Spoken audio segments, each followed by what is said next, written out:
ठाण्याचे मनसे शहर अध्यक्ष रवींद्र मोरे आपल्यासोबत आहेत। आपण त्यांच्याशी बातचीत करणार आहोत। आज मीरा रोडमध्ये मोर्चा होणार आहे, परंतु त्या अगोदरच पहाटे 3 वाजता तुमचे जिल्हाध्यक्ष आहेत आणि मनसेचे नेते अविनाश जाधव यांना पोलिसांनी ताब्यात घेतलेले आहे। काल सुरुवातीला नोटीस दिली होती, काय तुमचं म्हणणं आहे यावर?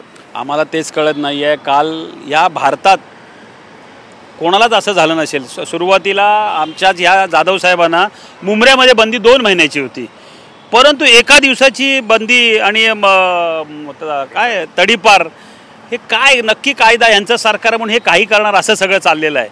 हा जो आजचा मोर्चा हा मराठी माणसाचा मोर्चा आहे। मराठी माणसं सगळी एकत्र येणार होते आणि आपला निषेध नोंदवणार होते की ह्या लोकांनी जे चाललं आहे, मराठीचा सन्मान करायचा नाही, हिंदी भाषिकांनाच जवळ करायचं आहे आणि त्याच्या विरोधातचा हा मोर्चा होता। परंतु ह्या मोर्चाला दडपण्यासाठी, ही मराठी माणसाने एकत्र न येऊन देण्यासाठी हा जो काय त्यांनी काट रचलेला आहे, सकाळी पहाटे 3 वाजता, अरे 3 वाजता ही काय वेळ आहे का? 3 वाजता पोलीस घ्यायला आले। आम्हालाही सगळ्यांना शॉक बसला।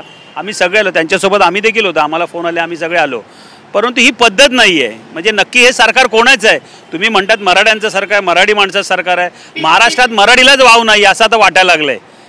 या सरकारला मराठीचं नुसतं मराठी भाषेला अभिजात दर्जा दिला आहे, परंतु मराठी माणसाला मान सन्मान नाही आहे। मराठी माणसाचा येऊन कोणी अपमान करा, काय पाहिजे ते करा, त्यांचा मान सन्मान हे सरकार करणार। या सरकारचा मी निषेध करतो। मागच्या आठवड्यामध्ये व्यापाऱ्यांचा ह्या ठिकाणी मोर्चा निघाला होता मनसेच्या विरोधामध्ये। ज्या पद्धतीने जे प्रकरण झालं होतं, व्यापाऱ्याला मारलं होतं, त्या विरोधात मोर्चा निघाला होता। तो मोर्चा अत्यंत शांततेत आणि त्याला परवानगी दिली। यावरती तुमचं काय म्हणणं आहे? कारण की तुमचं आज तुम्ही काल आव्हान सर्वांना केलं होतं की मराठी माणसांनी एकजुटीने या मोर्चामध्ये सहभागी व्हा।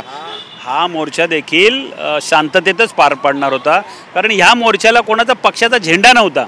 इथे फक्त मराठी माणूसच एकत्र येऊन या मोर्चाचं नियोजन केलं होतं। इथे कुठल्या मोर्चाला कुठला गालबोट लागणार नव्हतं। परंतु ज्या पद्धतीत सरकारने ही दडपशाही चालली आहे, सरकार आहे म्हणून आपण काही करत असं जे चाललं आहे, आता मात्र मराठी माणूस नक्की संतापला आहे। कारण का मराठी माणसाला तुम्ही काय गृहीत धरता का? आणि हेच चाललं आहे, मराठी माणसाला गृहीत धरायचं। इथे ही दादागिरी कोणाची चालली आहे, कोणत्या भाषिकांची चालली आहे, कोणासाठी हे सगळं चाललं आहे हे लोकांना कळतं आहे। मराठी माणसाला पण आता जाग आली ना, मराठी माणूस आता जागा झाला आहे की हे नक्की सरकार कोणाचं आहे आणि याचं उत्तर लोक योग्य वेळेला देतील। आता पुढील मोर्चाचं नियोजन कशा पद्धतीने असणार? पुढील मोर्चाचं नियोजन इथली लोकल मंडळी आहे ते नक्की करणार।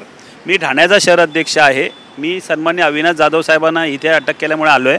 इथलं जे नियोजन आहे ते इथले शहर अध्यक्ष आमचे संदीप राणे आहेत, सचिन भोपळे आहेत, हेमंत सावंत, ही जी मंडळी आमची आहे, हे मंडळी आणखीन हे बाकी मराठी एकीकरण समिती आहे, सर्व पक्षीय लोक इथे मराठी माणूस इथे उतरणार आहे आणि बहुतेक माझ्या मते मराठी लोक एकत्र येऊन हा मोर्चा काढतील। कारण हा फक्त मनसेचा मोर्चा नाही आहे, सगळे मराठीजण एकत्र येऊन हा मोर्चा काढणार आहेत आणि मला वाटते की तो मोर्चा नक्कीच सक्सेस होईल।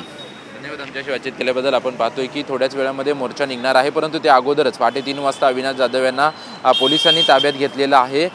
हा केवळ मनसेचा मोर्चा नाही तर सर्व हा मराठी माणसांचा मोर्चा आहे आणि हा मोर्चा नक्की यशस्वी होईल असा विश्वास जो आहे तो मनसेच्या पदाधिकाऱ्यांनी व्यक्त केलेला आहे। कॅमेरामन अजय मोहितेसह निवृत्ती वावर, TV9 मराठी, मुंबई।